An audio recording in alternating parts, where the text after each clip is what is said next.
Wiwitan.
Kakang Mbakyu aja lali welingku yen kowe lumaku rata susu patriye supaya selamat tekan komi masupir koyomi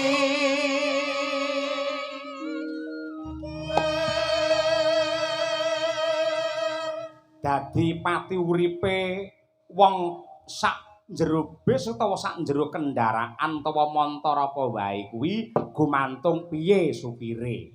Niku. Mila jaman sakmangke menika saya kathah kendaraan tur ya yen rawaspada yektinipun mbebayani temenanan. Mula pangandikane para pinter kae ngati-ati wae lagi setengah slamet yen ora ngati-ati padha karo soroh nyawa. Lah niku. Mila kedah waspada kudu ngati-ati yen pancen dadi sopir utawa menaiki kendaraan ya syarat-syarate kudu ngerti. Klebu anak-anakku waranggana iki yen pancen numpak pedah motor ya syarate wong numpak pedah motor iku kudu disembadani luwih dhisik. Contone kaya Mbak Ova ngeten iki. Numpak pedah motor, syarate wong numpak pedah motor iki napa Mbak Ova? Kudu duwe apa? Angge mimin. SIM, Pak. Apa? SIM. Apakah kepanjangan dari SIM? Oh, kowe bocah saiki ora ngerti ngono kuwi. Butuhe numpak karo ditumpaki ngono ae. Ayo. Tahu, Pak? SIM apa? Siap mencintaimu. Kowe iki lek omong ngono iki pas nek mbokmu ngono lho. Lah pripun, Pak? Sing asli piye? SIM apa? Ayo. Siap izin surat izin surat izin mengemudi, Pak. Apa? Surat izin mengemudi. 100 surat izin mengemudi. Selain SIM kudu duwe apa neh? STNK. STNK, Pak. STNK. Apakah kepanjangan dari STNK?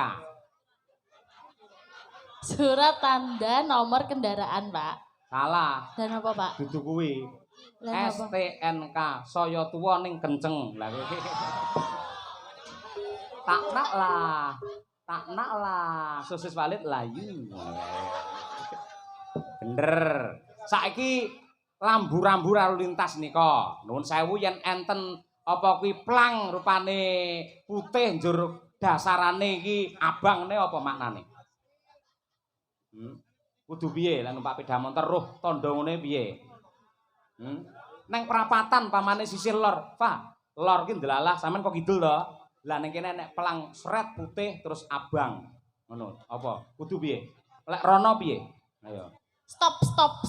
Stop. Ya. Tidak boleh terus ke sana. Tidak boleh. Yen lampu merah ngerti ora artine? Nggih. Yen ijo apa? Maju terus. Maju terus. Nggih. Jalan ya. Jalan. Yen kuning. Hati-hati, siap-siap. Siap-siap. Nggih. Yen merah. Berhenti.